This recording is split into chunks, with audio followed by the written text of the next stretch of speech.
Nyeletorum radio lebene.tg Drode Fogbe.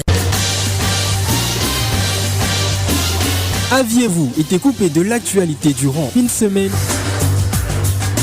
Faites un retour sur les informations ayant marqué l'actualité du lundi au vendredi dans votre émission On en parle.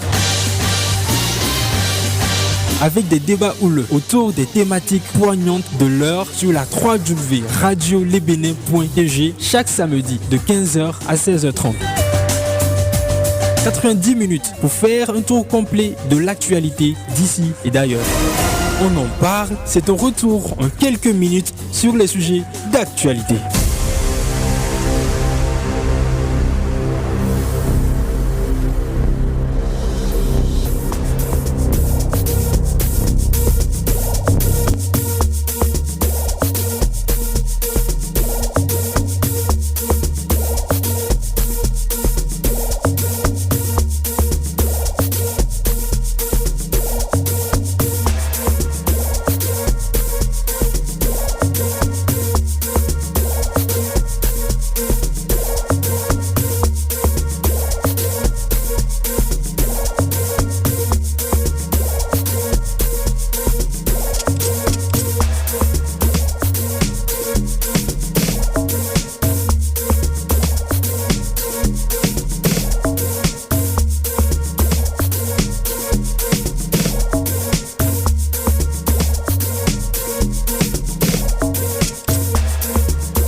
Rempli d'informations et d'actualités internationales et surtout nationales, mérite un créneau pour faire le décryptage qu'il en convient. Mesdames et messieurs, fidèles auditrices et auditeurs de Radio Le Bénin, bonsoir. Vous êtes bien évidemment dans votre émission hebdomadaire d'actualité. On en parle chaque samedi à partir de 15h. Et c'est parti pour 1h30 d'un résumé succinct d'informations. Merci donc de nous suivre sur la 3W radio lebene.tg. Partagez également le lien et participez directement à l'émission en contactant notre numéro le 91 36 97 84. Je répète, 91 36 97 84. Et au menu d'aujourd'hui, Actu Presse Togo, info tout azimut, la voix de la diaspora. Et bien évidemment, aujourd'hui, nous aurons un invité. Il nous rejoindra dans quelques minutes et nous discuterons avec lui sur, non pas une, deux, mais 3, voire 4 sujets qui ont fait couler beaucoup d'encre durant la semaine. Voilà, le décor est planté. Mesdames et messieurs, une fois encore, bienvenue. Et laissez-moi vous la souhaiter avec la toute nouvelle sortie de l'artiste gospel urbain togolais Dave Gibless qui nous offre Holiday.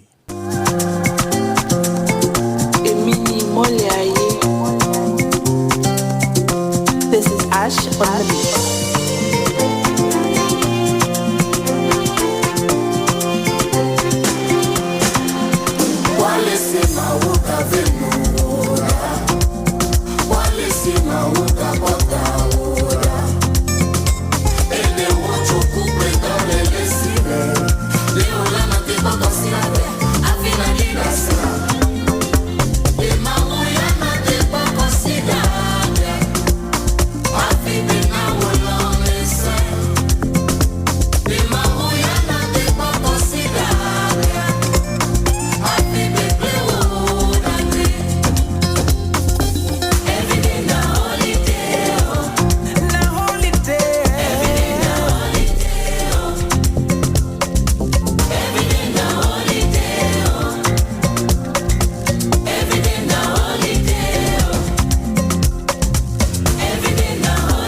on the beat. On te dit de merci pour le souffle de vie. Malgré tes fautes, tes peines de tous les jours, il n'a jamais manqué à ton appel. Et ma mouille n'a pas considérable.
Et oui, c'était une belle occasion, hein. C'était avec cette belle chanson, donc il nous donnait une belle occasion de pouvoir remercier le Seigneur pour le souffle de vie. C'est très important, ne l'oublions surtout pas, peu importe les peines de tous les jours, n'oublions pas que Dieu nous fait grâce, nous avons que le souffle de vie, tant qu'il y a la vie, il y a de l'espoir.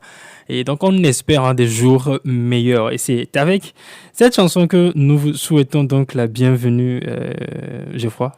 Bienvenue également à toi. Merci. Et ta semaine, j'espère que ça s'est bien passé. Ça s'est bien passé, je rends grâce. Comme je le disais, on a le souffle de vie, c'est l'important. Il faut rendre grâce à Dieu pour cela. Ouais, j'espère que c'est vraiment important. Voilà, j'espère que chez toi également, la semaine a été bonne. Ça va, on rend grâce malgré les bouquins par-ci, par-là, ça nous rend grâce. Tu as touché beaucoup de dieux, peut-être. Bon. On verra à la fin du mois qui est presque... Qui est déjà presque là. Ouais, voilà. Le mois finit le mercredi, qui sera le 31 janvier. Oui. Voilà, alors donc, on entame donc aujourd'hui avec... on entame le vif du sujet donc aujourd'hui avec Actu Presse Togo que tu nous présentes. Presse Togo, voilà, les informations... avant de toucher les quelques parutions que j'ai à mon niveau ici, je pense que l'actualité en général au Togo a été marquée par la visite du président de la République, son Excellence Fouessédine Nsingbe, de l'autre côté de Tapaon, où il a été en contact avec la population et surtout avec les forces de l'ordre et de sécurité qui ne ménagent aucun effort contre la lutte, dans la lutte contre les terroristes. Voilà. Et l'autre actualité également qui a fait le boucan dans la semaine, c'est les 10 ans de la FNFI. Oui, le Fonds national de finances inclusives. Voilà, la cérémonie officielle s'est tenue au stade de Kégué de Lomé, pratiquement plus de 30 000 personnes qui ont fait le déplacement depuis Dapaon jusqu'à Lomé. Pratiquement les contrées du Togo se sont rassemblées. Comme le dit quelqu'un de Saint-Cassé à Djenkassé. Et voilà. Et l'autre actualité de ces 72 heures, c'est la marche qui est organisée par la DMP. Et tout à l'heure, aux dernières infos, paraît-il que, comme d'habitude, le lieu est jalonné par nos forces de l'ordre et de sécurité. Est-ce que c'est une habitude? Et souvent quand il y a marche, on voit toujours nos frères là qui sont en uniforme, ils sont là, c'est vrai, pour assurer la sécurité. Et tout ce qui va avec. Donc actuellement, paraît-il que pour le moment, il n'y a pas encore de manifestants sur les lieux. Et on attend de voir si jusqu'à 18h... Si d'ici là, il n'y a pas eu de manifestation, je ne pense pas que déjà avec au moment, je suis en train de lire quand même Madame Kafia Djamagbo Johnson qui dit tout à l'heure sur le site interview.tg qu'ils ont eu une victoire on reviendra peut-être là sur ça. Je débute avec le journal La Chronique de la semaine, le numéro 708 du 25 janvier 2024, avec les élections législatives et régionales grâce au sens d'écoute et de consensus de Faure Gnassingbé, le couplage du scrutin et l'augmentation du nombre de députés actés. Et vous voyez sur ce journal les photos du président. Il y a également la rencontre CPC et les députés lors du vote des 113 députés. Nous avons également le fétiche dans le football en Afrique. Que de regrets. Je pense que ça touche un peu la diaspora. Là, l'opérationnalisation du poste de péage d'Akato, la SAFE invite les usagers à plus de civisme. C'était le samedi, passé 8 jours comme ça. Nous avons également qu'en 2023, 8e de finale, Sénégal, Côte d'Ivoire, Nigeria, Cameroun, Mali, Burkina Faso. Nous avons lutter contre la pauvreté et l'insécurité dans la région des savanes. Le chef de l'État rassure les populations. Les RICAC à Tchévier, le coup de pinceau du préfet Etiek Kadevi a ouvert les travaux. Après le journal La Chronique de la semaine, nous tombons sur la nouvelle tribune. Le chef de l'État aux populations de Saint-Cassé et Mandjouri, Faure Gnassingbé, nous ferons tout pour vous protéger. Là, c'est le numéro 323 plutôt, du jeudi 25 janvier 2024. Au Togo, de 91 à 113 députés, l'Assemblée nationale. Nouvelle société cotonnière du Togo, grève en cours. Nationale, restauration des moyens de subsistance. PIA dévoile les résultats de la phase 1. Coris Money Togo, bilan et perspective. Encore également en national. Afrique Talent à Lomé les 23 et 24 février 2024. Forum de recrutement Lomé 2024. Nous avons le canal D, le numéro, si je vois bien, Oui. le numéro 174 du 25 janvier. D'accord. Togo, consommation locale, embargo sur l'importation de volailles surgelées. Politique, 22 députés supplémentaires pour le prochain Parlement. Santé, code de l'eau, la police des eaux entre en action. Semaine de l'intelligence artificielle, le Togo accueille l'événement en juin 2024 et les échéances électorales unies mobilisent sa base dans la région centrale. Écho du pays, le numéro 482 du 25 janvier 2024, sécurité routière des radars mobiles pour limiter l'excès de vitesse sur les routes togolaises. Il y a également la modification du code électoral, 22 nouveaux sièges au Parlement. L'Assemblée nationale passe de 91 à 113 députés. Santé, interview du professeur Théophile Sabi sur le syndrome néphrotique. Cette pathologie devient de plus en plus fréquente au Togo. Préparatif aux prochaines élections, UNIR tient une rencontre d'échange à Sokolé et politique. Les FDR entament le renouvellement de leur instance de base. À présent, avec le journal La Liberté, le tri hebdomadaire, le numéro 3895 du jeudi 25 janvier 2024, menace sur la liberté d'association Togo, la société civile saisie Fonia Singbe. Train de vie, dépenses somptueuses, investissements hasardeux, la SAFE en mode gaspillage. Vers la concrétisation du projet de Septana, un groupe de députés dépose une proposition de loi portant révision de la Constitution. La direction de l'élevage, M. Manim Niwe Beleyi, somme de reverser environ 45 millions de francs CFA, somme plutôt de reverser environ 45 millions de francs CFA au trésor public. Arnaud Froget du RSF. Pegasus est une arme de guerre, une arme de destruction massive contre le journalisme. Le journal Le Dialogue, à présent le numéro 63-12 du 25 janvier 2024, tournée du chef de l'État dans les savanes. Fonia Singbe rassure les populations de sa disponibilité à les protéger. Unité de coopérative de solidarité des valeurs du vivre ensemble que prône l'association AV Nignon. Législative et régionale, unir région centrale en ordre de bataille. Mettre de l'eau potable à la disposition des populations, une police des eaux est créée pour la cause. Renforcement du code électoral et augmentation du nombre de députés, l'Assemblée nationale adopte 2 projets de loi. À présent, nous parlons un peu santé avec le journal Santé et Éducation, le numéro 750 du 24 janvier 2024. Astuces d'éthos après les fêtes. Également, insomnie, conseil pour dormir la nuit, 5 aliments dangereux à limiter. Gongoli pour booster plaisir sexuel. Vous pouvez acheter ce journal sur leur site www.santé.education.tg. Voilà, le journal le Changement, le numéro 863 du jeudi 25 janvier 2024. Difficulté d'approvisionnement en eau potable à Couvé.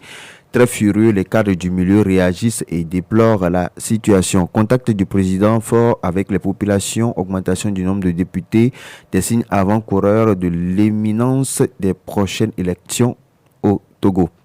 Interdiction temporaire de l'importation des viandes de volaille surgelées, un remède pire que le mal. 5e édition de la Journée mondiale de la culture africaine et afro-descendante, la diplomatie togolaise à l'honneur à l'UNESCO. économie et développement, tourisme, 2 milliards de francs CFA au secteur touristique en 2024. Quel défi au Togo? Agrobusiness, la filière des tubercules et racines, quelques opportunités pour les jeunes au Togo. Le Portugal verse 50 000 € au mécanisme de financement de l'OMC sur la pêche. Rappel budgétaire 2024, l'Union européenne fait don d'environ 13 milliards de francs CFA au Togo. Investissement. La BIDC lance le premier forum d'investissement de la CEDEAO à Lomé les 4 et 5 avril prochains. Le journal Togo Matin. Future élection au Togo, aucune organisation unilatérale en cours. Attentat de Sarakawa, l'esprit de conquête de l'indépendance économique demeure. On retrouve tout cela au numéro 12078 du vendredi 26 janvier 2024. Social, inclusion financière, reconnaissance du FNFI pour de vaillantes bénéficiaires.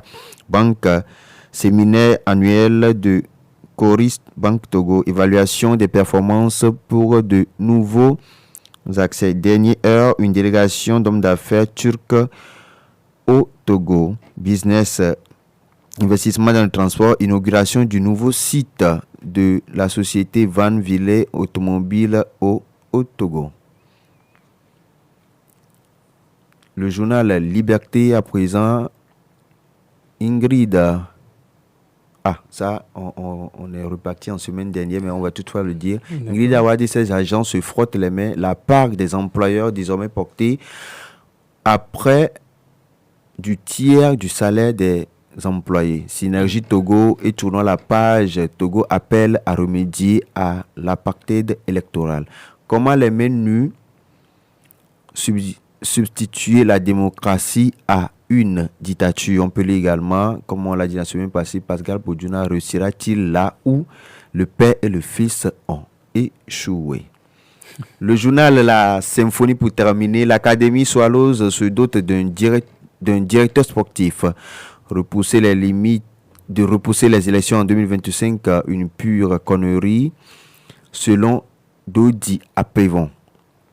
Fédération togolaise de football, 3 février au 2 février et la réanimation du flambeau de la continuité Guy Akpovi, maximiser notre impact sur le développement du football national. En exclusivité, le programme d'action et les 12 de la liste Nouvelle Élan pour finir avec les quelques parutions que nous avons à notre niveau cette semaine. Voilà. Merci beaucoup de nous faire revenir toutes ces parutions-là. Voilà. J'imagine que ce n'est pas un travail du tout facile de pouvoir être à l'affût de ces parutions. On essaie quand même de faire... vous l'avez vu que la semaine passée, on avait eu beaucoup de parutions, mais cette semaine, bon, il n'y a pas vraiment de parutions, c'est juste...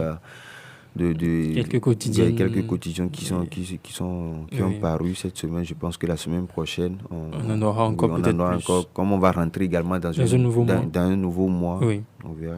Bien évidemment. Voilà. Et donc tu chutais tout de suite sur l'élection à la FTF avec le Guy Akpovi, le président sortant, qui est encore en liste pour devenir pour continuer le travail qu'il a déjà commencé. Est-ce que tu penses peut-être qu'il reste là? Bon, moi, c'est de bon augure pour le football togolais. Je vais être très honnête. Et je pense que lui-même, il le sait. Tous ceux qui l'entourent à la FTF le savent. Depuis un moment, le football togolais, ce n'est plus ça. Ce n'est plus ça, que ce soit les qualifications pour... les CAN, la mondiale et puis les autres tournois de la sous-région, le football togolais, c'est pas vraiment ça. Bon, est-ce que c'est de sa faute? Je pense que quand vous êtes à la tête d'une institution, vous avez des objectifs et vous avez également des collaborateurs. Et ces collaborateurs-là qui travaillent avec vous, il y a des missions qui leur sont assignées.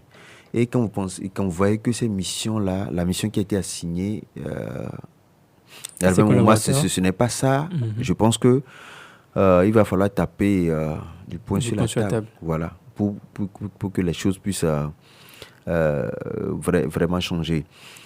Moi, depuis un moment, le football togolais, ça me déçoit beaucoup. Je me rappelle même dernièrement, la dernière CAN, quand on a été au Gabon, il y a également eu une bonne prestation. Bon, le football togolais a traversé une ère pas possible.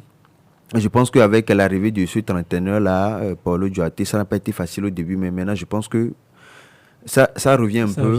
Ça revient un peu. On voit un peu du contenu dans le jeu. Oui, on voit un peu du contenu. Et je pense que la faute n'est pas à lui seul, pas seulement à ses collaborateurs, mais je pense aussi que le staff technique et les joueurs sont pour quelque chose. Oui. Peut-être le vieux body. Oui, non, je ne veux même pas aller de ce côté-là. On peut voir. Aujourd'hui, je pense que c'est, je dirais, une épidémie qui est en train de contaminer nos jeunes frères qui jouent aujourd'hui. Déjà, bon, je prends ces quelques joueurs-là qu'on récupère peut-être au niveau de nos championnats, qu'on fait venir peut-être en équipe nationale pour jouer quelques fois. Et ceux-là déjà qui commencent pas à jouer à l'extérieur, on gagne de grosses sommes.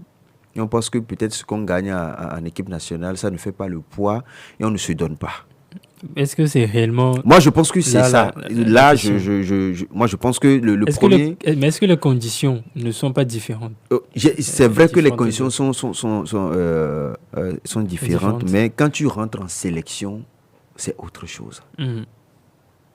Quand tu rentres, je pense que pour qu'on puisse te payer peut-être à l'extérieur, je pense que c'est avec les équipes nationales qu'on va à l'extérieur et qu'on joue et que ton talent est dicté peut-être par notre club et on veut te payer. Quand tu ne fais pas bien en équipe nationale, tu ne peux pas être payé à l'extérieur. Bon, il y en a qui sont à l'extérieur mais qui ne jouent pas forcément. Oui, il y en a qui sont à l'extérieur qui ne jouent pas forcément ici, qui ont été formés dans d'autres clubs là-bas, dans d'autres écoles de formation. Ça, on ne le refuse pas. Et quand ils rentrent ici, vous voyez déjà le jeu. Oui, mais bon, si on revient un peu par rapport au sujet, est-ce que vous pensez que si M. Guy Akbovi reste, est-ce qu'il y aura un changement? Bon, je pense que durant ces 2 derniers mandats, il y a beaucoup de choses qui sont passées. Et ce 3e mandat, bon, il va vouloir peut-être faire mieux. Il va vouloir peut-être faire mieux si jusqu'à présent, il est le seul candidat à sa propre succession. Donc, je pense que peut-être on lui accorde encore une dernière confiance. Le bénéfice du doute. Pour voir si réellement, est-ce que notre équipe nationale va faire un sursaut patriotique. L'équipe A' va également emboîter le pas. Maintenant, quand on prend les dames, c'est pratiquement le même problème. C'est pratiquement le même problème. Je pense que également, il va essayer de toucher du doigt ce côté-là. Je pense il y a toujours une volonté de vouloir travailler, mais je pense que quand les problèmes arrivent, il faudrait également trouver immédiatement des solutions. Parce que depuis un bon moment, le peuple togolais a soif de ce football-là. C'est vrai, on n'a jamais eu à remporter peut-être une Coupe d'Afrique jusqu'à parler de mondial, mais quand tu sais que au moins on joue, prenons le dernier match que le Togo a fait avec le Sénégal ici. Ce match, on pouvait le gagner facilement. Le gagner facilement. Regardez, 2-3 buts d'écart. Le Cap Vert aujourd'hui qui est devenu mon coup de cœur et au cours de cette canne-là, regardez l'espoir que je pense que si on avait peut-être on n'avait pas peut-être eu à faire ce gâchis-là sur certains matchs. Le Togo aussi pouvait se retrouver à cette canne où c'était une canne des impossibilités. On retrouve aujourd'hui une Côte d'Ivoire qui se retrouve en 8e de finale. Et je pense que le Togolais, l'impossible n'est pas Togolais. Les joueurs togolais en voyant cela pouvaient créer la surprise. Donc, je pense que peut-être un 3e mandat et on verra vraiment. On verra bien. La baguette magique qui viendra changer les choses. Voilà. Comme le dit bien l'avenir, nous en dira plus. Oui, voilà. Et également, la presse Le Changement qui parle des difficultés d'approvisionnement en eau potable à Couvé. Il dit très furieux, les cadres du milieu réagissent et déplorent la situation. Oui. Est-ce qu'il faut attendre peut-être, quand on parle de cadres, ce sont des personnes qui peut-être ont le moyen de pouvoir changer les choses. Est-ce qu'ils déplorent la situation auprès de qui? Est-ce qu'il faut forcément attendre que quelqu'un d'autre vienne faire? Je ne te coupe pas la parole. Au Togo, ici, on a toujours l'habitude d'accuser le gouvernement Et quand on parle de cadre, on sait que déjà qu'il y a des députés, Oui. il y a des maires, il y a des commerçants, il y a beaucoup qui sont peut-être à l'extérieur. Et quand peut-être on met une petite cagnotte en place, on pourrait trouver une solution. Bon, entre-temps, on discutait sur ce sujet-là la semaine passée entre confrères. Et ce que j'aurais appris, c'est que la zone de Couvé, à Couvé en allant, c'est un assez difficile à l'eau. Maintenant, est-ce qu'il faut maintenant trouver des techniciens du domaine pour pouvoir étudier la zone, voir si peut-être dans les environs de Tchévier, de Bateau-Pé, il faut trouver une solution pour faire un château d'eau ou maintenant drainer l'eau de là jusque dans les zones où l'accès à l'eau est vraiment difficile. Donc je pense que c'est pas l'heure de dire que les cadres de la localité sont en colère et tout, mais il va falloir vraiment, je pense que c'est juste quelques nappes, quelques points d'eau qui sont installés. Est-ce qu'il faut maintenant multiplier cela? Ces points d'eau. Multiplier ces points d'eau. Bon, je ne sais pas comment le système marche. Mais est-ce que peut-être ce n'est pas là le rôle de la police de l'eau qu'a créé? Bon, je pense que avec cette histoire-là où même la vidéo a circulé, je pense que cette vidéo-là doit atterrir sur la table du ministre. Des bidons d'eau mis oui, en rang. Voilà, mise en rang. Et ça fait... C'est pas seulement la zone de Couvé, vers le nord, dans d'autres comtés, il y a vraiment cette situation. Mais je pense qu'il faut vraiment réfléchir sur ce problème-là, ce 21e siècle. L'homme, même si on ne trouve pas à manger, il faut au moins avoir de l'eau à boire. C'est vraiment vital. Parce qu'on dit souvent, l'eau c'est la vie. Imaginez, si tu amènes peut-être 10 bidons à la pompe et puis c'est peut-être 2 bidons que tu trouves et vous êtes 5 à la maison. Il faut que les enfants se rendent à l'école. Il faut laver les assiettes et faire tout ce qu'il faut. Ouais, c'est ça. Donc, je pense que c'est vraiment indispensable. Je souhaitais plutôt que ces cadres-là essaient de se rencontrer, réfléchir, de trouver peut-être une solution sur l'instant avant que le gouvernement ou bien le ministre en charge ne réagisse. Alors, et également, donc, je reviens par rapport à cette police des eaux qui a été créée. Est-ce que vous pensez que c'est une police qui... c'est un moyen de répression? On viendra peut-être dans les maisons pour voir ceux qui ont installé des forages sans agrément ou autorisation. Moi, voilà. la réponse que je peux donner, c'est que je pense que c'est une loi qui existait depuis et j'ai toujours apprécié le ministre en charge actuellement. Excusez-moi, là où il est passé, il a toujours essayé de créer quelque chose. Et tout ce qu'il a créé, que ce soit au niveau de la sécurité aujourd'hui, a porté les fruits. Je pense qu'entre-temps, avec l'avènement des communes et tout, il y a cette histoire-là qui est sortie où il y a une cellule qui gère ça. Aujourd'hui, si tu dois faire un forage chez toi à la maison, tu te rends à la mairie et je pense qu'il y a quelque chose qu'il faut payer et la mairie te donne l'autorisation. Je pense que quand tu as déjà ce papier... Mais est-ce qu'il faut seulement payer pour se faire un forage? Oui, normalement, il y a des techniciens qui doivent venir. Oui, quand tu payes il y a des techniciens qui sont à la mairie, ils viennent, ils vont faire l'étude et ils te disent, à ce niveau... Parce qu'aujourd'hui, on sait très bien que la TDE, c'est pas ça. C'est pas pratiquement dans tous les quartiers. Il y a certains quartiers même, il faudrait que peut-être tu te réveilles à 0h pour mettre les bassines sous les trucs là pour pouvoir recueillir de l'eau, pour que le matin, tu ne sois pas surpris. Voilà, donc je pense que le système de forage, c'est ce qui vient peut-être sauver.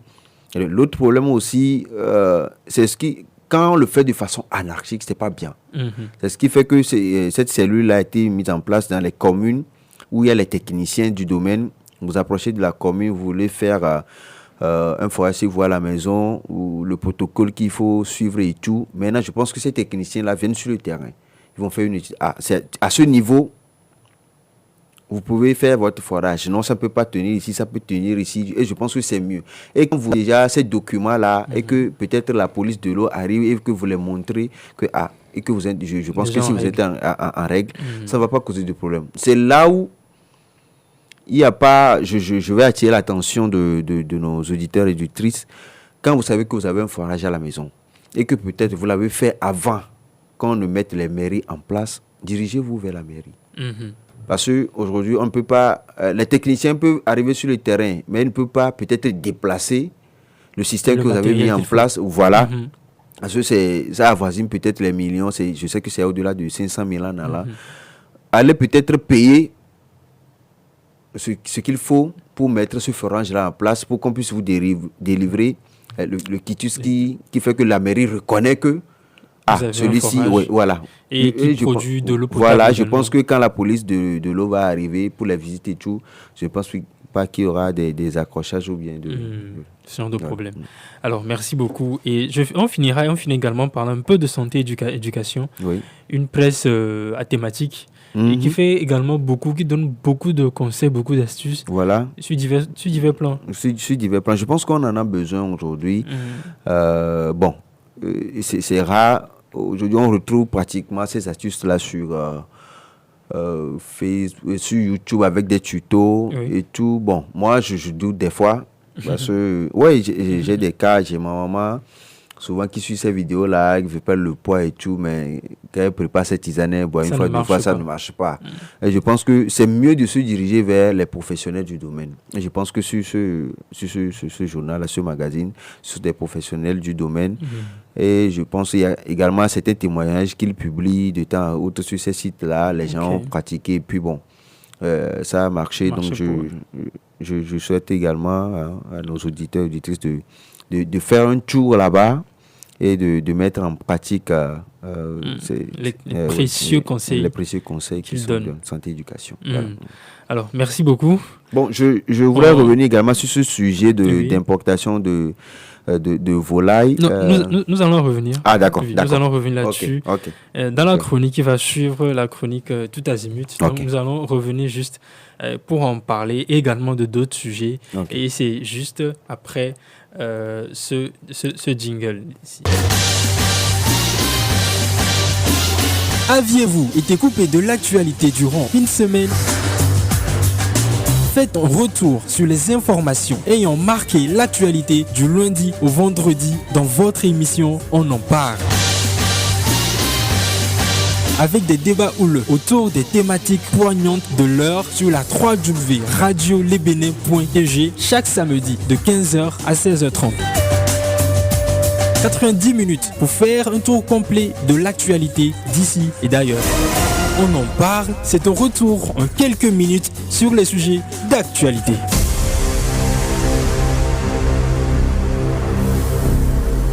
Et oui, si vous venez de nous rejoindre, merci beaucoup pour la confiance. Et vous êtes bien dans votre émission, on en parle. Et nous sommes dans la deuxième rubrique de l'émission, rubrique Tout Azimut. On a déjà parlé de quelques informations selon ce que la presse a fait comme parution. Nous allons continuer cette fois-ci en revenant sur l'Union européenne qui fait un don à l'État togolais. Nous parlerons également de la commémoration de la Journée internationale du sport féminin.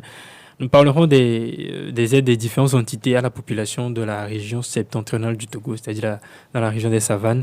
Nous finirons avec l'interdiction d'importation des viandes de volailles surgelées, comme tu venais de l'évoquer. Et donc, nous commençons avec l'Union européenne qui fait un don.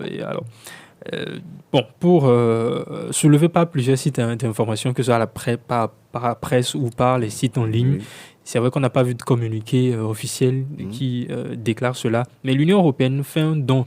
Alors, selon certaines presses, c'est 10 millions. Selon d'autres presses, c'est 13 millions. Donc, il y a un flou tout autour du montant donné par l'Union européenne. Voilà, donc, soit c'est 10 milliards, soit 13 milliards. Donc, l'Union européenne a fait ce don à l'État togolais dans le cadre du partenariat entre l'Union européenne et le Togo. Ce fonds a été octroyé par le biais de la Team Europe. C'est une team qui est composée de l'Allemagne, de la France et de l'Union européenne et est destinée à contribuer au financement du budget annuel de l'État, budget 2024 de l'État, qui s'élève en ressources et en charge à 2179 milliards de francs CFA. Donc l'Union européenne entend contribuer ainsi à l'amélioration des conditions de vie au Togo et à la réalisation des projets de l'État. Il faut rappeler que ce don a été finalisé le 22 janvier dernier. Et il convient également de rappeler que ce montant, bien le montant total de l'aide allouée par l'Union européenne au Togo pour la période 2021 à 2024 s'élève à environ 95 milliards de francs CFA, soit l'équivalent de 135 millions d'euros, démontrant ainsi l'engagement financier substantiel de l'Europe envers le développement du Togo. Nous parlerons également de sport. Nous allons revenir sur le sport, mais nous allons parler tout d'abord de cette semaine qui a été beaucoup mouvementée dans la région septentrionale du Togo, la région de la Savane qui a été la zone d'attraction de plusieurs actes d'œuvres sociales et de témoignages de soutien. Tout d'abord, c'est la visite du président de la République le dimanche 21 janvier qui a réaffirmé sa détermination à protéger la population du nord du Togo. Ensuite, la Lonato et d'autres associations qui ont également apporté leur aide à toute la population et aux personnes déplacées de cette zone. Alors, différents kits constituaient cette dons que ces entreprises ou associations pour la population de Dapaon. Et donc, dans ces lots, on peut trouver des vivres, on peut trouver du matériel également pour aider que ce soit la population et les forces de l'ordre à pouvoir assurer la sécurité dans cette zone. Alors, nous revenons donc sur le sport. Alors, pour commémorer la journée internationale du sport féminin, quoi de plus normal qu'un mot de la part de la ministre des Sports et des Loisirs du Togo, Dr Lydie Bessikama. Alors, par un post sur son compte Twitter, elle a adressé un mot à l'endroit de toutes ces femmes sportives dans notre pays, le Togo. Elle disait en substance « Hommage à toutes les femmes, athlètes, encadreurs et responsables de fédérations qui participent à la vitalité du sport togolais. Ensemble, renforçons notre représentativité et contribuons efficacement au développement du sport togolais. » Quelques chiffres également à noter sur le plan national au Togo. En somme, il y a 6 460 athlètes féminins sur un total de 41 587. À l'international, bien les statistiques qui compétissent à l'international, on a 115 athlètes féminins sur 469. Également, 1727 athlètes féminins sur 4729 athlètes spéciales olympiques. Et pour finir, seulement 4 femmes responsables de fédérations sportives sur 31. De quoi continuer par encourager l'implication des femmes dans le sport au Togo, à voir les statistiques. Les femmes n'ont pas encore en tout cas assez de place dans le sport. Et voilà, c'est pourquoi le ministre a passé par ce poste-là pour encourager les femmes à s'impliquer un peu plus dans le sport dans notre pays, le Togo. Alors donc, nous revenons maintenant sur l'interdiction d'importer les volailles, la viande des volailles surgelées. Oui. Alors, une note rendue publique par le directeur de l'élevage, M. Beleyi Magnim Niwe, ce 22 janvier 2024, tenait à informer la population qu'une décision a été prise et elle est celle de la suspension temporaire de la délivrance des autorisations d'importation des viandes de volailles surgelées. Cette note vient répondre aux soucis de promotion de la production et de la consommation locale, car en effet a été remarqué qu'une production locale de viande de volaille de près de 70 tonnes en stock n'arrive pas à être écoulée sur le marché. Donc c'est pour répondre à ces soucis, d'écouler d'abord les 70 tonnes et également de la promotion de la production et du consommé local. Donc cette décision a été prise. Donc voilà un peu quelques informations ça et là dans la rubrique Tout Azimut. Donc tu voulais revenir sur effectivement, je voulais revenir cette interdiction. Sur cette interdiction. Aujourd'hui, depuis quelques années, il y a ce système d'entrepreneuriat qui a été mis en place. Tous les Togolais, bien tous les entrepreneurs togolais ne ménagent aucun effort pour vraiment, avec toutes les difficultés qu'il y a autour de la chose. Je pense que c'était au temps du ministre Noël Bataka qu'il avait également sorti un communiqué comme ça. Et quelques temps après, il a quitté son poste. Si aujourd'hui on peut reconnaître que la production locale a un souci, et on puisse faire sortir ce communiqué-là, c'est très bien. C'est très bien et j'apprécie cela. Parce que on ne peut pas tout le temps octroyer des prêts, aux entrepreneurs qui s'efforcent chaque jour d'améliorer le bien et service et tout. Et on se permet encore de permettre à ces produits-là, qui ne sont même pas de qualité, d'arriver sur le territoire. D'arriver sur le territoire. Et moi, je tire chapeau au DG qui a pris celui de faire sortir ce communiqué-là. Moi, je suis un fin consommateur des produits locaux depuis un bon moment. C'est quelques entrepreneurs là qui me connaissent. Déjà, c'est pas pour faire de la publicité à la société, mais le DG Champito, c'est un frère. On a beaucoup travaillé avec lui. C'est grâce à lui on a connu beaucoup d'entrepreneurs. Nous sommes vraiment talentueux dans ce pays. Et je pense que si on peut déjà commencer par faire l'effort là d'interdire certains produits sur le territoire, ça serait vraiment bien. Mais est-ce qu'on est sûr que les produits locaux que nous avons sont déjà à la disponibilité et peuvent suffire à la population? Aujourd'hui, je te donne un exemple. Ça fait pratiquement l'année passée. Ma maman, elle consomme très souvent du poisson. Si elle doit consommer un produit congelé, elle ne paie jamais ce n'est que du poisson. Ce n'est que du poisson. Et elle a même, c'est-à-dire un poulailler chez elle à la maison, si elle veut manger de la viande. Oui. Et elle tue peut-être son coq ou bien sa poule, elle fait ce qu'elle a à faire. D'autant plus qu'elle est dans le domaine de la santé, je comprends un peu. Donc nous on est habitués à ça. Moi je mange plus le poisson. Et si je dois manger quelque chose de congelé, c'est là que j'ai eu à découvrir certaines sociétés togolaises qui sont dans le domaine. Les poulets locaux là, c'est entre 2000 et 2500. C'est pratiquement le même prix que les poulets qu'on nous fait venir de l'extérieur. Mais aujourd'hui, est-ce que le poulet coûte encore 2500? C'était la semaine passée. Je suis allé au frigo qui est à côté de moi là-bas. Je revenais comme ça du boulot. J'ai fait l'arrêt. Je me rends là-bas. Je demande. Le jour-là, il ne restait qu'un poulet en sacoche comme ça importé et un poulet local. Je demande de prix, on me dit 2200 et celui du local c'était à 2300. La différence, c'était 100 francs. J'ai payé comme je payais d'habitude. Mais quand même, quand j'ai même posé la question à la dame de savoir le prix il faut vivre d'Agbea. Pour faire la comparaison. Pour faire la comparaison. Et je me suis dit, si ce n'est qu'une différence de 100 francs, de 200, pourquoi ne pas consommer peut-être celui local là pour que peut-être le gars qui est venu livrer, il puisse avoir peut-être ces 200 ou bien les 300 là comme bénéfice. Je pense déjà qu'on doit commencer par le faire. Ce stock là de 60 et quelques tonnes, c'est beaucoup. C'est beaucoup. C'est beaucoup. On s'imagine un peu. Alors que nos jeunes entrepreneurs là, ils sont sous prêt. Si on n'arrive pas à vider le stock là, comment ils vont payer ces prêts-là avec des intérêts énormes? Je pense que c'est une décision à saluer. Et je pense qu'il faut le faire aussi dans les autres secteurs. Donc, est-ce que vous pensez que c'est à perpétuer? Puisque là, c'est une décision temporaire. Oui, je ne refuse pas. Je pense que est-ce qu'il faut maintenant l'établir comme définitive? Je pense qu'il faut même mettre des lois en place pour qu'on puisse insister à ce que le Togolais paie ce qui est produit ici au Togo. Il faut qu'on le fasse. C'est que, excusez-moi, je vais... on a du bout, mais nous sommes où, quoi?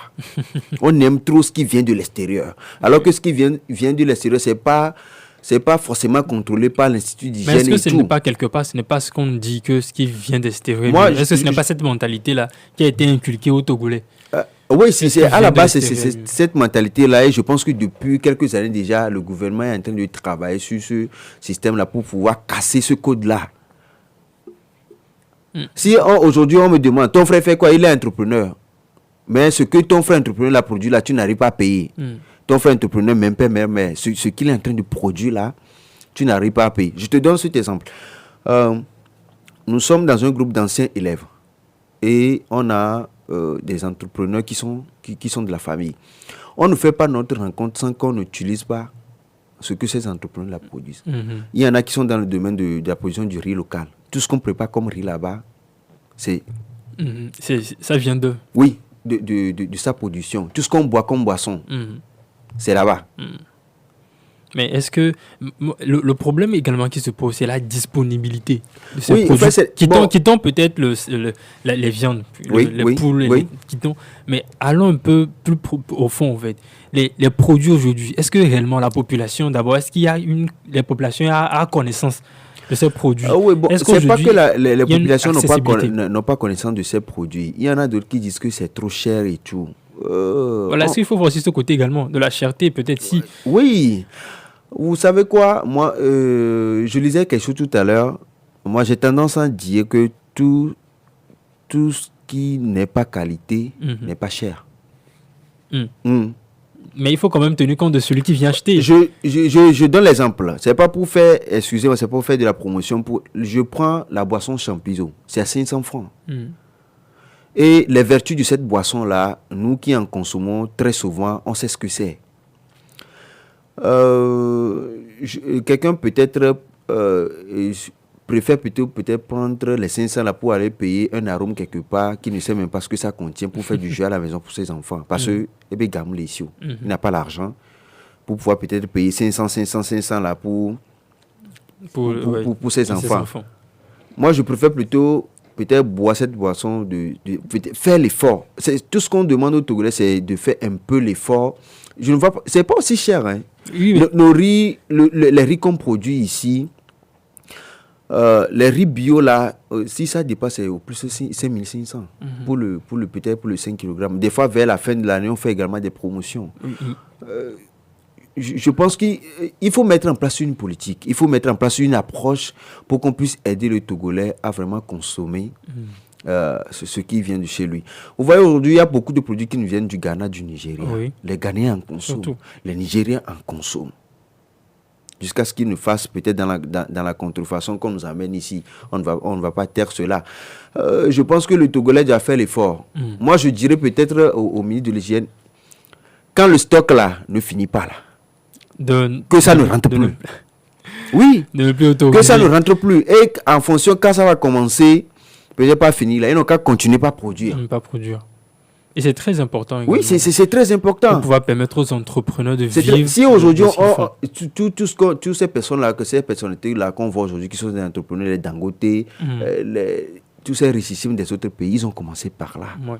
C'est parce que ceux qui sont dans leur pays-là ont accepté de consommer ça. Il faut qu'on fasse aussi l'effort de commencer quelque part. Aujourd'hui, on a le mal, ou bien un rôle là qui est créé pour les produits locaux au niveau du Centre togolais de distribution et foire. Ouais. Moi, j'ai fait le choix entre-temps, c'est pas aussi cher que ça. Et je pense également, il y a eu un temps, la ministre, j'oublie un peu le nom, de la promotion locale, qui avait demandé à ce que dans les supermarchés, qu'il y ait des rayons qui soient créés uniquement pour les produits togolais. Pour les produits togolais. C'est créé un peu partout dans certains quartiers de Lomé, mais combien de personnes ils vont là-bas? C'est ce qui est déplorable. Le travail de sensibilisation doit continuer. Ça doit continuer. On doit je pense que on ne doit pas juste s'arrêter à ce que quand cette journée-là, bien sûr, au mois d'octobre là arrive, on fasse de bons discours. Il faut aller à la base. Il faut aller à la base. Le mois du consommé local. Oui, il faut aller à la base. Il faut toujours continuer par insister là-dessus. Que c'est important. Et je pense que dans 2 ans, 3 ans, 4 ans, 5 ans, 10 ans, ça va prendre. Ça va prendre. Ça sera difficile, mais ça va prendre. Et on espère en tout cas que ça va prendre. Aujourd'hui, il y a des vidéos qui circulent. On dit que ce produit-là n'est pas bon. On continue, je ne vais pas consommer. Oui. Ça me rappelle une vidéo où on montait comment fabriquer de la saucisse ou ce que contient de la saucisse. J'ai vu en commentaire quelqu'un mettre « Tu penses nous décourager ?» Voilà. Vous voyez déjà ça? Donc, bon, en tout cas, pour ceux qui me connaissent, je pense que le local, on en a vraiment besoin. Et moi, ça ne me coûte rien de payer. Même si c'est à 5 000 là, je vais payer le poulet là. Au moins, quand je mange là... Tu sais ce que tu manges. Tu sais ce que tu manges. Oui, je sais ce que je mange. Oui. Et j'ai l'assurance que mon frère là, il ne va pas me tuer. Oui, c'est ça. Pour les bicyclettes. La santé, ça n'a pas de prix. Hein. Donc, s'il faut investir pour bien manger, il faut le faire. Il faut le faire, c'est ça. Donc, voilà. Donc, pour les produits surgelés, pas les produits, mais les viandes, les viandes surgelées, donc, sont interdits provisoirement d'accès au territoire togolais. Oui. Voilà. Alors, on continue également par rapport à cette information. La ministre, on voit un peu dans le domaine sportif que les femmes ne sont pas réellement là. C'est vrai, la semaine passée, on parlait de la promotion de la femme. Oui. Ce projet, ou bien cette ambition du président, mais on voit qu'il reste encore beaucoup de choses à faire. Il reste encore beaucoup de choses à faire, on l'a dit la semaine passée, et surtout au niveau du sport. Du sport féminin, il reste beaucoup de choses à faire. Je salue cette dame-là, cette vaine dame, notre ministre du sport et des loisirs. C'est une dame qui s'efforce vraiment pour que les femmes puisse émerger au niveau du sport Togo. Elle se donne corps et âme et c'est une dame que j'apprécie bien. Si elle a pu faire ce tuto, je pense que c'est à partir d'un constat. Et je pense qu'on va juste prier, souhaiter que nos jeunes sœurs, nos mamans, nos grandes sœurs puissent redoubler d'efforts pour vraiment, si aujourd'hui on a ces quelques athlètes là qui vont représenter le Togo à l'extérieur, je pense que ça vient. Et déjà il y a beaucoup de programmes qu'on a associés à l'éducation au Togo. Il y a même des championnats scolaires qui sont spécialement dédiés aux filles, que ce soit du basket, le volleyball, le hand et tout. Je pense que ça vient. Ça vient, c'est une graine qu'on est en train de planter. Je pense qu'il va falloir maintenant savoir comment arroser cela pour que ça puisse vraiment produire de très bons fruits. Alors, donc on espère en tout cas que dans quelques années, on aura des championnes du monde. Oui, des championnes du monde. Championnes du monde togolaises. Regardez, l'autre fois, à Sheola du Nigeria. Du Nigeria. Plusieurs fois ballon d'or. Donc, je pense que ça va venir. Ça va venir. On croise les doigts. Et avec le travail également, ça va venir. Alors donc voilà, un peu le tour de l'actualité, tout azimut au Togo, tout ce qui a fait un peu l'actualité durant ces quelques jours, c'est du lundi à vendredi. Voilà. Et nous allons maintenant passer à l'international, dans la rubrique La Voix de la Diaspora. Mais avant cela, on se fait une petite pause musicale. On s'écoute Ralicia qui nous chante Saigner et on se retrouve juste après.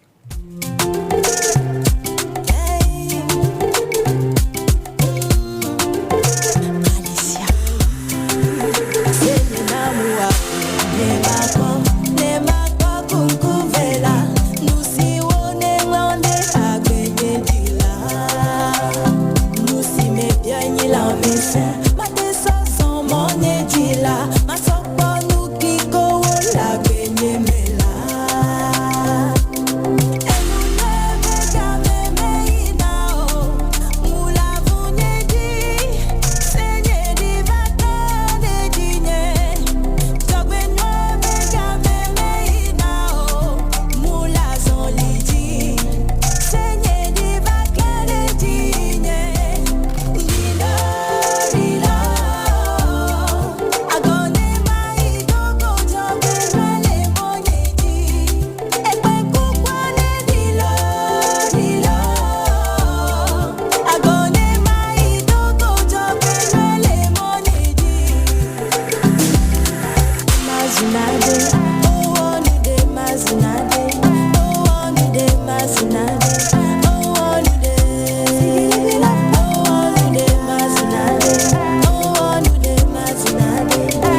Alors, nous sommes de retour après cette belle pause musicale. Pour la troisième rubrique de cette émission, nous parlons de la voix de la diaspora. Quelques informations collectées ça et là dans la sous-région africaine. Nous allons partir tout de suite en Côte d'Ivoire avec Laurent Gbagbo qui sera candidat. Vous êtes sur le www.radiolebene.tg, la voix de la diaspora. Donc, Laurent Gbagbo qui serait candidat à l'élection présidentielle de 2025. Et ceci, c'est juste après le congrès qu'a tenu son parti. Ça te fait un peu rire cette décision. Si Laurent Gbagbo, déjà, voit son âge, oui. se présenter encore à une élection présidentielle, ils se sont encore peut-être capables de se présenter. Non, il faut laisser ça. L'Afrique a dépassé ça. Non, mais est-ce qu'il est plus âgé peut-être qu'un Joe Biden Non, je ne refuse pas, mais arrivé à un moment donné, il faut laisser la place aux jeunes. Mm-hmm. Quand tu fais le constat en Afrique, c'est ça. Le constat en Afrique, c'est ça. C'est que ces messieurs-là qui ont mis en place ces partis politiques, oui. Qui ont fait la lutte, ça fait plus de 30 ans, 40 ans, 50 ans, ils ne veulent pas quitter. Oui, mais alors que au même moment, dans ces partis politiques, il y a des jeunes qui sont là, qui viennent avec de nouvelles idées. De nouvelles idées qui ont fréquenté, qui sont intelligents, qui sont stratégiques, qui ont la capacité de pouvoir faire mieux. Mais et si ce sont ces militants ou bien ces jeunes-là qui leur demandent de se présenter? Je pense que la vision du parti est sabotée. Si aujourd'hui, je suis jeune et je sais que peut-être j'ai les compétences pour pouvoir rassembler les gens, pour pouvoir battre campagne. Et je préfère que peut-être un vieux, déjà qui a 80, en allant, je lui donne encore le quitus de se présenter aux élections. Laurent Gbagbo n'a pas encore 80. Il manque combien d'années pour oui, mais pour le moment, il ne les a pas. Donc, on ne peut pas dire... Moi, à voir la situation de Laurent Gbagbo, sa santé et tout, bon, c'est le choix de son parti. C'est le choix de son parti. Moi, bon, je suis contre. Voilà. Je suis contre. Mais ça, c'est un avis personnel. Oui, voilà. C'est ça, c'est un avis personnel et je pense que... ça n'engage que les partisans ou bien ces militants sont allés jusqu'à dire qu'ils rassembleront les 500 millions de caution pour lui. Bon, on leur souhaite bon vent et bonne continuation. Alors, je ne sais pas, peut-être que notre invité, il vient d'arriver au studio. Nous lui permettrons de s'installer. Après, peut-être il aimerait donner son point de vue sur ce sujet. Donc, le temps qu'il s'installe, nous allons continuer. Donc, il peut maintenant nous dire quelques mots. Donc, il s'appelle Monsieur Marc Sowenanzou, le journaliste de Le Neutre Info. Bonsoir. Bonsoir Josué, bonsoir à tous les auditeurs et auditrices de la radio Les Béné.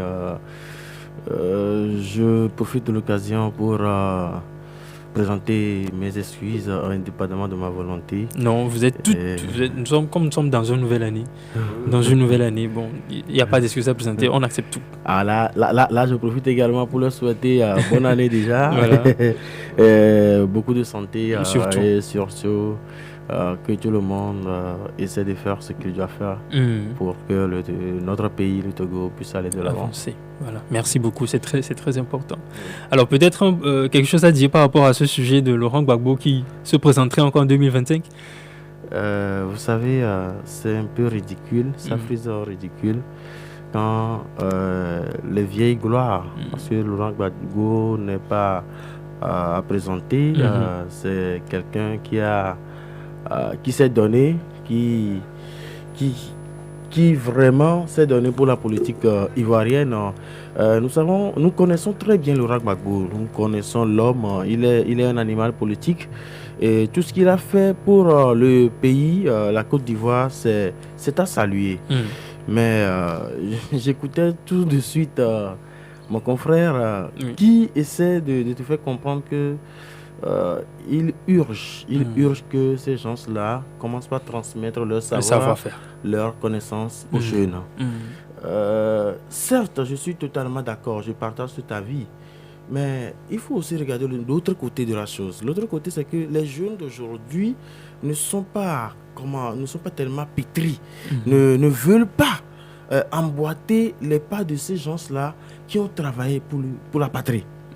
Ils sont là pour le ventre. Mais est-ce qu'il y a réellement des exemples aujourd'hui de gens qui ont travaillé, qui peut-être ont bien fini?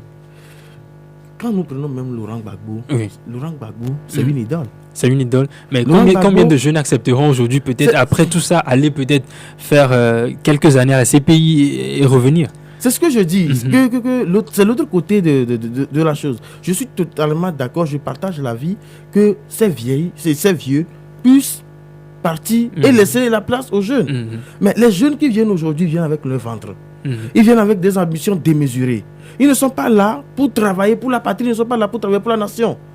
Quand nous prenons le parcours de Laurent Gbagbo, c'est un parcours très édifiant. Et Laurent Gbagbo, qui a tout subi, mais il est toujours apte à travailler pour la nation. L'autre fois, je l'écoutais, il se prononçait sur une situation, un sujet brûlant de la Côte d'Ivoire, mais il allait même jusqu'à accuser Ado et le président actuel. Mais les jeunes d'aujourd'hui ont peur. Ils veulent se tailler une place pour manger. Ils sont là seulement pour boire de lait. Est-ce qu'ils n'ont peut-être pas peur? Peut-être Gbagbo, lui, il peut aujourd'hui accuser le président Alassane Ouattara, mais les jeunes, peut-être, s'ils osent dire quelque chose, leurs têtes vont tomber. En communication, on nous dit ceci. Si tu veux être journaliste, il faut savoir qu'à tout moment, on peut te prendre. Tu es en danger. Un journaliste est toujours en danger. Mais quand... Voilà. Pardon? Un politicien est toujours en danger. Quand un journaliste, celui-là, qui doit donner l'information est en danger, mais vous pensez que le politicien, lui, n'est pas en danger? Mais c'est ta vie, tu donnes ta vie. À tout moment, on peut te prendre.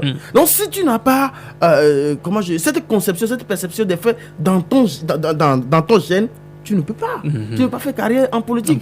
Mais aujourd'hui, force est de constater que les jeunes qui viennent, ils viennent avec leur agenda caché, avec des ambitions démesurées, juste pour avoir quelque part, pour rester quelque part, et bien manger, pour nourrir leur famille. Se tailler une place sous le soleil. Ceux-là qui viennent pour faire carrière en politique, mais on les élimine. Sont très peu. On les élimine. Ce n'est pas qu'ils sont on les élimine. On fait tout pour les bloquer. Voilà, s'ils sont bloqués, peut-être c'est de pour là, ça je dis, les jeunes seront peut-être obligés de... On ne vient pas faire la politique se pour chercher être bloqué. ailleurs. Je pense que avant d'arriver en politique, il faut trouver des voies et moyens. Il faut avoir sa stratégie.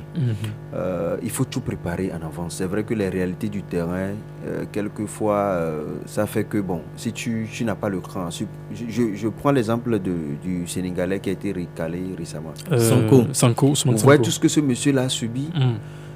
Il a juste fait une petite erreur qu'il a envoyé en prison. Et aujourd'hui, il est recalé peut-être pour la présidentielle. Déjà, je pense que ça doit servir de leçon aux autres politiciens qui arrivent. Ceux qui veulent, comme l'a dit le confrère tout à l'heure, se tailler une place peut-être pour pouvoir juste manger que par après. Car peut-être un simple communiqué, il disparaît. Bon, c'est ça aussi. Aujourd'hui, la politique, ça fait peur. Hein. Même ceux qui t'entourent peuvent à tout moment te faire plonger. Il suffit qu'un sac de jetons tombe quelque part et puis tu restes seul. Mais je pense qu'il faut faire de la politique aujourd'hui. Il faut vraiment avoir le cran. Il faut vraiment avoir la volonté. Comme le jeune Sonko, malgré tout, même qu'il était en taule, il continuait toujours par pousser. Il continuait toujours par... c'est la vision. Il a un objectif qu'il veut atteindre. Mais bon, aujourd'hui, il est recalé. On ne sait pas les années à venir comment ça se fera. Mais bon, je pense que vraiment, comme l'a dit le confrère, ils sont pleins. Mais je pense aussi que ces anciennes gloires-là, ils doivent forcément laisser la main et former une relève. Vous savez quoi? Quand vous êtes enseignant, vous êtes en classe, les professeurs ne sont pas forcément tout le temps amis avec ceux qui sont intelligents. Même le dernier de la classe, parfois, est plus en communion avec les professeurs ou bien les enseignants que le premier de la classe. Même celui qui est moyen en classe peut dépasser un jour celui qui est tout le temps premier, deuxième, et puis il y a ça dans la vie. Et quand ces anciennes gloires-là, je pense qu'ils sont entourés de toutes ces personnes-là. Ils savent que peut-être un jour, quand je vais quitter, je pense que celui-là, il peut faire l'affaire. Ben, bon, que Dieu nous prête vie, et qu'en 2025, on voyait réellement si leur commission nationale là-bas va valider le ticket de Laurent Gbagbo pour qu'il puisse vraiment... Ah oui, c'est ça, il y a ça aussi. Non, mais si vous le permettez... Mais si le dossier est complet, bon... Non, ben, vous savez... On a toujours vu, il y a des dossiers... Il y a toujours des dossiers complets, mais... Ils sont toujours recalés. Laurent Gbagbo, on va le bloquer. Vous savez pourquoi? Non. Mais on sait que si Laurent Gbagbo se présente... Mais Ado ne va pas s'en sortir. Déjà, il est dans son 3e mandat. Oui. Il ne va pas s'en sortir. Vous voyez, donc du coup, je voudrais attirer plus d'attention sur le cas Sonko. C'est pour cela que je disais qu'on va les éliminer. Une petite erreur que Sonko a commis. Une seule petite erreur. Et c'est fini. C'est ça le problème aussi. Les jeunes ne laissent pas leur tête pour qu'on puisse bien les coiffer. Plus ils arrivent à avoir quelques relations et puis ils se gonflent. Non, les anciens ils ne se sont pas procédés ainsi. Qu'est-ce qu'ils avaient fait? Ils allaient doucement. Ils avaient l'humilité. Et là, ils ont leur agenda, ils ont leur carnet d'adresse. En politique, si tu n'as pas un carnet d'adresse garni, tu ne peux pas. Parce qu'arrivé à un moment donné, tu dois prendre ton portable pour appeler quelqu'un. La personne là que tu appelles peut décamper la situation. Et là, si tu n'as pas ça, tu ne peux pas. Et aussi, il faut avoir l'onction. En politique, c'est un jeu de donnant-donnant. Il faut accepter parfois, faire pas. Oui, voilà. Il faut accepter. Mais quand tu veux être, je sais pas, un opposant radical, mais on a vu ça dans certains pays, des opposants radicaux. Mais aujourd'hui, ils sont là. Finalement, qui n'apporte rien au peuple. Finalement, c'est ça. Ils ont accepté signer un accord qui les a totalement tués. Et là, du coup, ça ne peut pas. Non, il faut être modéré. En politique, on n'est pas toujours conservateur. Il faut être modéré. Mais là, quand tu ne te laisses pas imbiber dans cette réalité, mais tu vas faire fausse route. Alors, nous espérons tout de même que, bon... Gbagbo se présentera en 2025. Peut-être. Voilà, c'est notre seule prière. Peut-être on verra bien ce que ça donnera. Et on espère en tout cas que pour cette fois-ci, les choses se passeront d'une différente manière, telle qu'on l'a connu en 2010, avec la situation tragique, avec son. Oui, on espère que cette fois-ci tout se passera bien. Alors nous allons passer maintenant à la dernière rubrique de l'émission. Tu as des informations, sûrement quelques informations. Je pense que l'information phare ici, c'est la CAN qui se joue depuis quelques semaines déjà en Côte d'Ivoire. Et aujourd'hui, les 8e de finale débutent à partir de 17h avec le match Angola-Namibie et à partir de 20h avec le Cameroun-Nigeria. Le dimanche, l'affiche du 28 janvier, c'est la Guinée équatoriale qui joue la Guinée. Et l'Égypte qui joue la République démocratique du Congo. Le lundi, il y a le Cap-Vert qui joue à 17h la Mauritanie et le choc de la journée du lundi, c'est à partir de 20h le Sénégal-Côte d'Ivoire qui est ressuscité l'autre fois pour la 8e de finale. Et le mardi, le calendrier des 8e de finale va clore avec le premier match entre le Mali et le Burkina Faso à 17h et le Maroc et l'Afrique du Sud à partir de 20h. Voilà. Alors, est-ce que le match, la Côte d'Ivoire contre le Sénégal, est-ce que c'est un choc quand on parle de... Bon, je pense que avec ce qu'il a fait en poule... je pense que ils vont jouer le tout pour le tout, parce que vous voyez déjà, je l'ai dit l'autre fois, la CAN, si... c'est parce qu'on ne voyait pas le passé. Il y a vraiment des... Il n'y a plus d'équipe favorite. La qualification du Cameroun autrefois, juste à quelques minutes, où tout a basculé. Oui. Donc, on espère bien, mais je sais très bien que ça ne va pas être facile pour la Côte d'Ivoire, vu ce qu'il a présenté comme jeu durant les matchs de poule et tout. Mais on espère bien.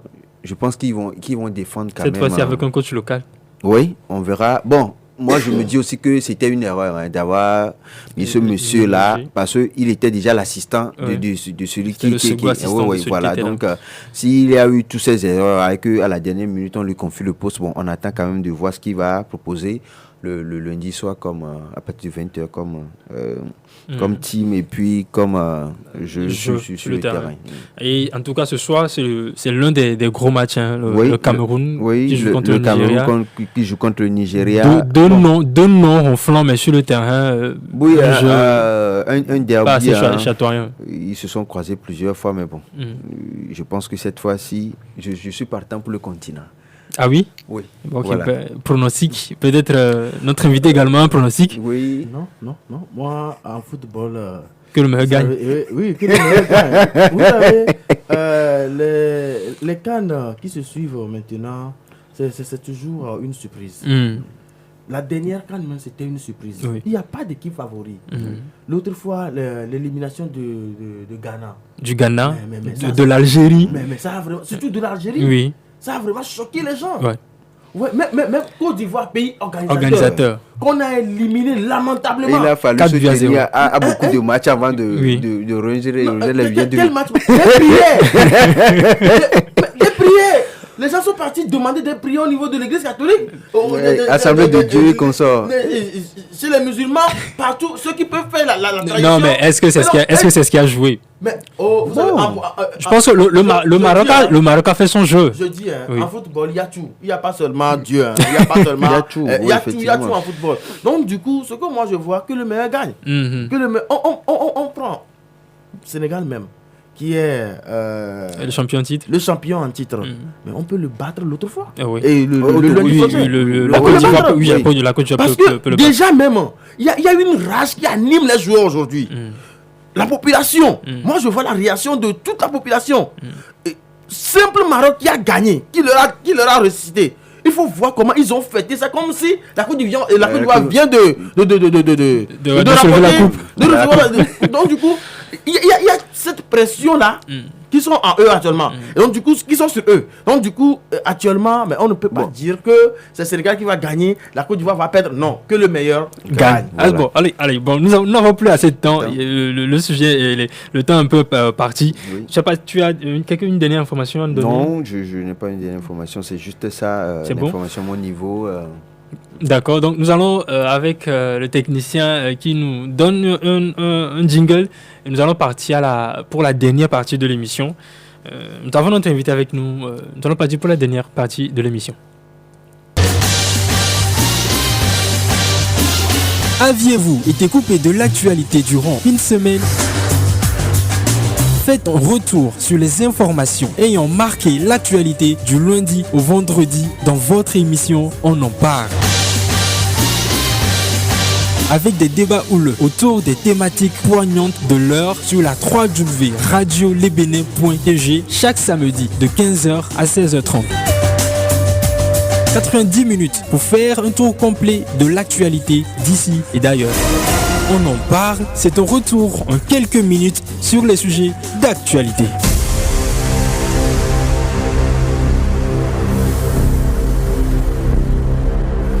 Alors, nous entamons la dernière partie de l'émission. Notre invité, il est là avec nous. Donc, il s'appelle Monsieur Marc Issowe, journaliste de Le Neutre.info. Donc, si vous avez l'habitude d'écouter Radio Le Bénin, ce ne serait sûrement pas la première fois que vous l'écouteriez. Il était déjà là hier dans l'émission du confrère Vicente.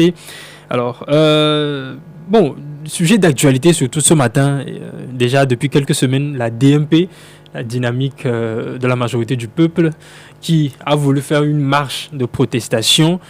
Et ils nous ont averti par communiqué que c'est comme ça que le ministre de l'administration territoriale a refusé que cette marche ne se tienne.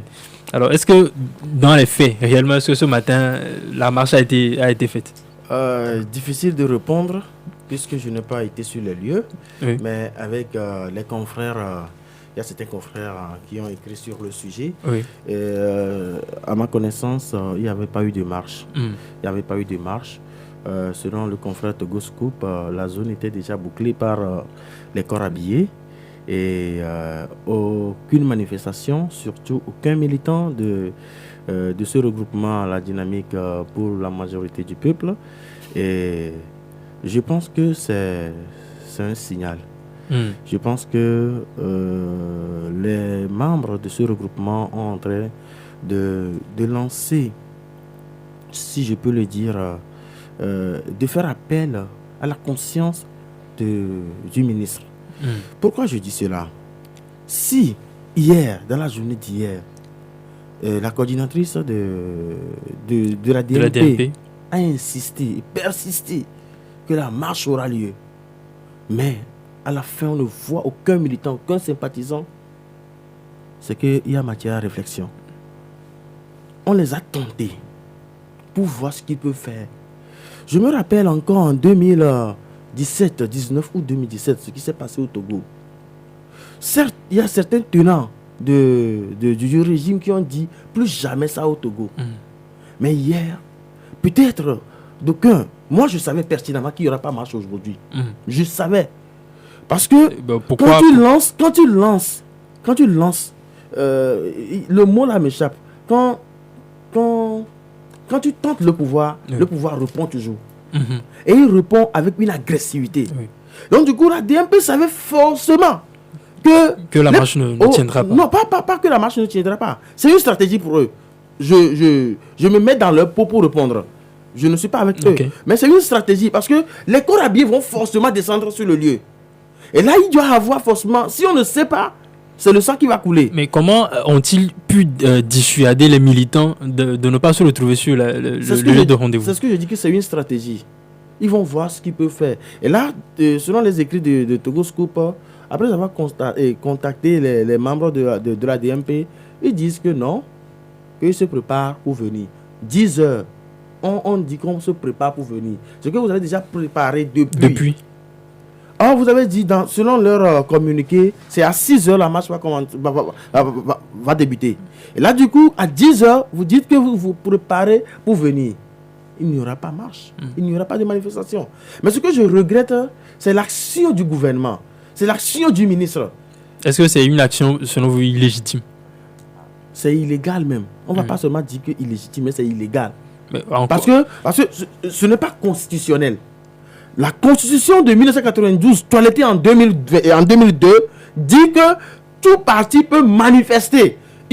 Chaque parti a droit à un meeting et à une manifestation. D'abord, on se manifeste pour quelles raisons? Les raisons, les motifs ont été donnés. Mais alors, la raison pour laquelle, la raison ultime pour laquelle la ministre a refusé ce rassemblement, est-ce que cette raison ça n'est ne tient pas lieu normale? Ça ne tient pas lieu. La raison ultime, c'est qu'il y avait eu un problème le 2 juin 2022. L'agression sur le corps habillé. Et le Tchadien là, qui était venu poignarder notre corps habillé, paix à son âme, qui est décédé. 2022. Et je me rappelle très bien qu'on avait dit que 6 mois, que l'interdiction des marches, c'est pour 6 mois. Nous sommes en 2024. Mais bientôt, nous serons en mois de juin. Ça fait 2 ans, si je ne me trompe pas. Si j'ai encore bonne mémoire. Maintenant, le préfet qui est devenu maire aujourd'hui, il n'a pas fait carrière dans le ministre, au ministère. Il est venu nouvellement. Moi, je pense, en tant que citoyen, je ne parle pas en tant que journaliste, mais je parle en tant que citoyen. Quand quelque chose ne marche pas, on peut se manifester. Quand vous pensez que même dans une maison donnée, quand votre père ou bien vos parents ce qu'ils font ne vous sied pas, mais vous avez droit à la parole. Mais aujourd'hui, nous sommes dans une dictature civilisée. Qu'on nous paie de la démocratie. Mais alors, qu'est-ce que l'État redoute de cette marche-là? C'est la seule question qui mérite d'être posée. Mais on veut marcher contre l'effet de Petrolgate, contre le Pegasus, contre certaines choses qui sont ultimes. Mais vous ne voulez pas que les gens marchent. Pour quelles raisons? Et les raisons que vous donnez, ça ne tient pas. Alors, là, selon vous, l'État cache quoi? Qu'est-ce que l'État craint réellement? C'est l'État seul qui peut répondre. Mais ce que moi je sais, ce que moi je peux dire, c'est que quand les gens vont commencer par marcher, ça va détruire leur image sur le plan international. On va dire qu'ils ne conduisent pas bien le pays. Il y a ça aussi. L'autre chose, c'est que ça va les empêcher de suivre leur chronogramme. Vous savez, nous sommes dans un pays où la liberté n'est pas au point, la liberté n'est pas totale. En fait, si vous lisez un peu le prince Machiavel, si vous lisez un peu son bouquin, vous allez comprendre que mais nous sommes dans une dictature totale. Nous sommes dans une monarchie. On peut oser le dire que nous sommes dans une monarchie. Parce que du moment où vous ne voulez pas, qu'il y a des opposants, qu'il y a des manifestations, c'est que vous ne voulez pas que le pays... Non, mais il y a quand même des opposants. Opposants en quoi? Est-ce qu'on peut dire qu'il n'y a pas d'opposants? Il s'oppose à quoi? Non, mais les partis qui constituent la DMPS, est-ce que ce n'est pas l'opposition? Mais laissez-les marcher, là on peut dire qu'ils sont des opposants. Si vous les brimez dans leurs droits, là, il n'y a plus d'opposants. Comme l'a dit l'autre, qui paie à son âme chère, Kondi Agba, qui disait qu'il n'y a plus d'opposants. Qu'aujourd'hui, dans le pays, et ils sont fiers de dire ça. C'est une honte pour le pays. Moi, je le dis clairement que c'est une honte pour le pays. Dans la mesure où, dans un pays, vous voulez que tout le monde voit dans la même direction. Nous ne sommes pas en Corée du Nord. Même en Corée du Nord, les gens ont la parole. Sauf qu'ils ne peuvent pas protester. Mais dans leur gens, ils peuvent murmurer, mais c'est la même chose qu'on fait au Togo actuellement. Parce que si on ne marche, l'itinéraire est déjà donné. On veut marcher. Mais normalement, moi je pense que le ministre devait faire bonne foi. Il devrait seulement envoyer les corps habillés pour qu'on puisse accompagner ces gens-là. Quand on dit on va faire une manifestation, ce n'est pas le lieu d'incendier les biens publics. Ce n'est pas un lieu oui, mais est-ce que l'État ne craignait pas un débordement? Si l'État craint un débordement, mais l'État n'a qu'à envoyer les corps habillés là pour qu'on puisse les accompagner. Et non pour aller les battre. Et non pour aller les tuer, pour les gazer, non. Quelle serait la suite maintenant, après cet événement, après cette interdiction? Quelle peut être la suite? Nous sommes dans une monotonie. Ça a été toujours comme ça. C'est ce que moi je te dis que moi, aujourd'hui, il n'y a plus de surprise chez moi. Il n'y a plus de surprise. Parce que ce qui va se passer, on le sait déjà. On veut tout faire. D'abord, pour conserver tout. On veut tout faire pour rien, seulement pour notre fauteuil. Juste pour conserver le fauteuil.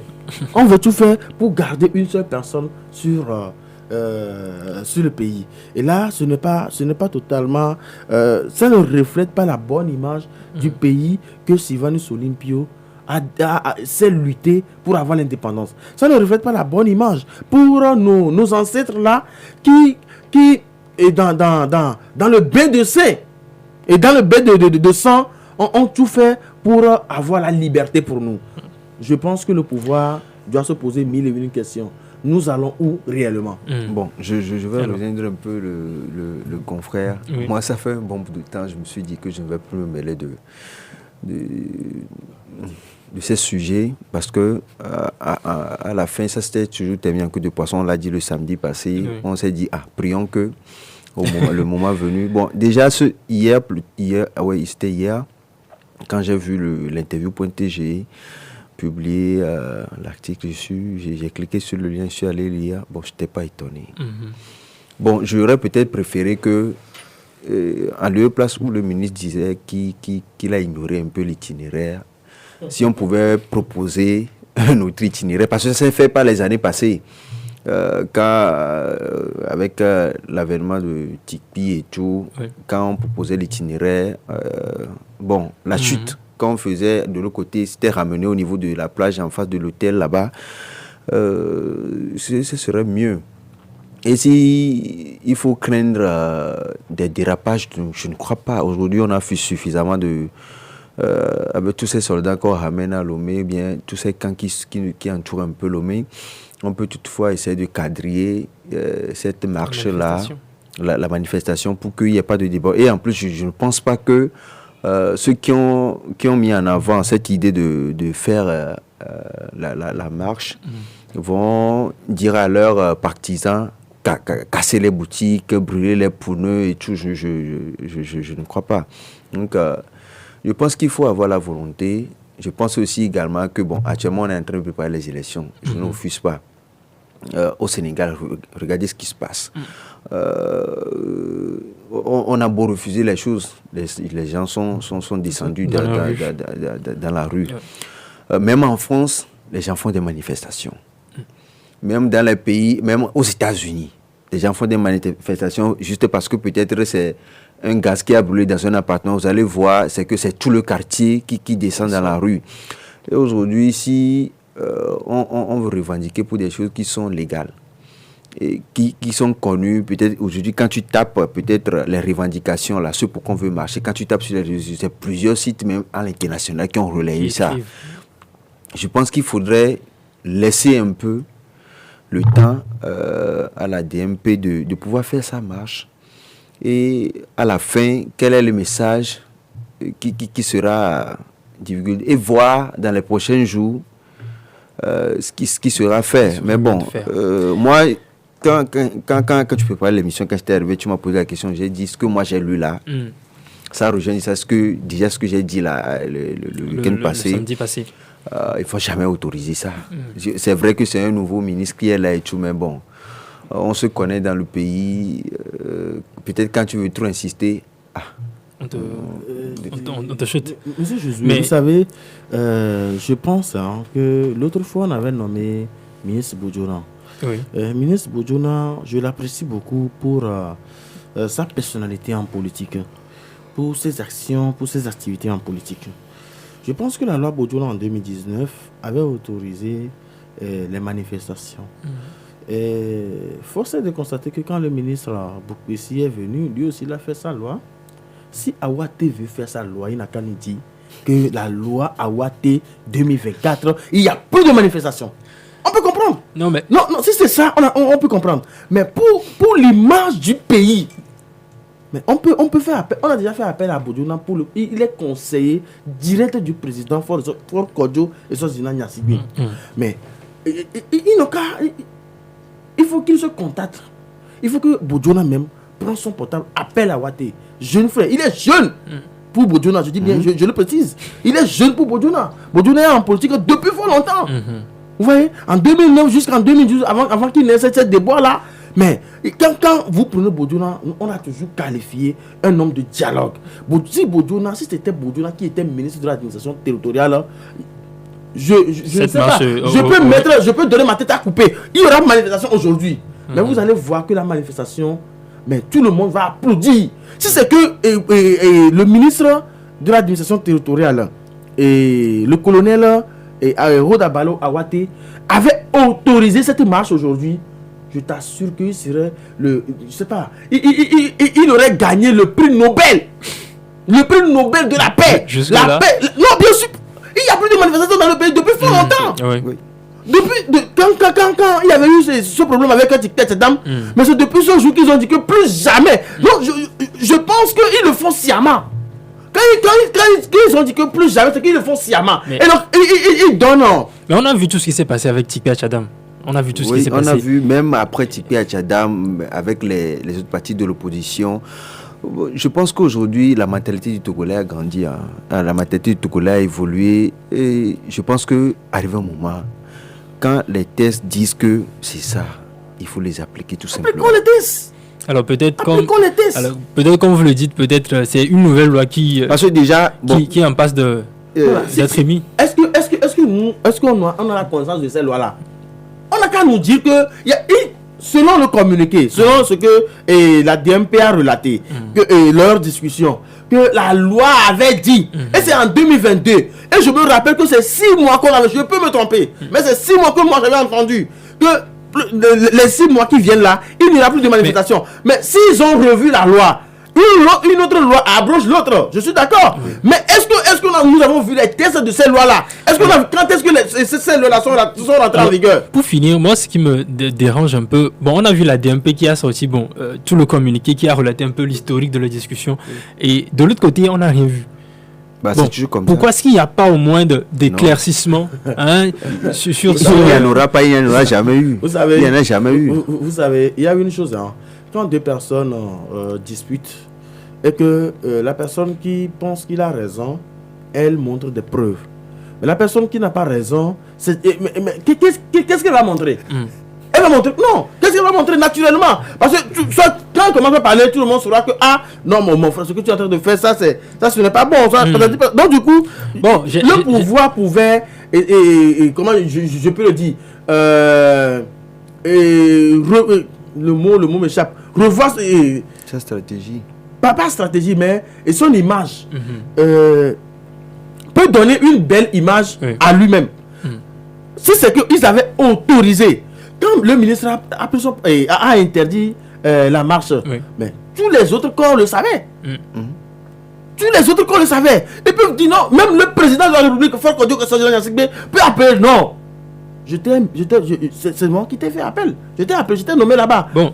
Autorise-les à marcher. Parce que le président, c'est un facilitateur. C'est un grand médiateur. Le président, quand il y a quelque chose dans un pays, il va pour la paix. Donc, pourquoi pas... Mais même si vous êtes un homme, vous pouvez être Jésus qui était venu sur la terre. Il est le plus contesté. Bon, alors... Donc, du coup, pourquoi il ne veut pas qu'on proteste? Pourquoi nous ne conteste pas finalement notre émission? Nous sommes acculés par le temps. Le temps imparti est déjà parti. Voilà. Et permettez la tautologie. Nous sommes censés finir à 16h30. Il est 16h31. Voilà. Le temps ne suffit pas, malheureusement. Et donc, nous voici à la fin de l'émission. Voilà. Je vous souhaite une agréable semaine. D'abord, fin de week-end et agréable semaine. On se retrouve le samedi prochain. Je pense que en cours de semaine, on aura de l'évolution et on continuera la discussion. Voilà, on continue la discussion.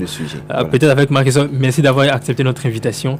Merci à vous aussi. Merci pour l'intérêt porté sur notre journal.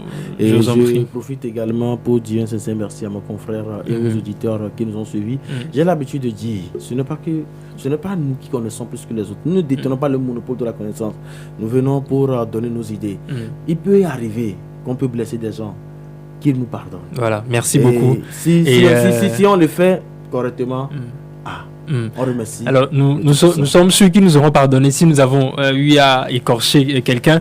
Merci beaucoup pour la fidélité, chers auditrices et auditeurs. Et bon fin de week-end et agréable semaine à vous samedi prochain.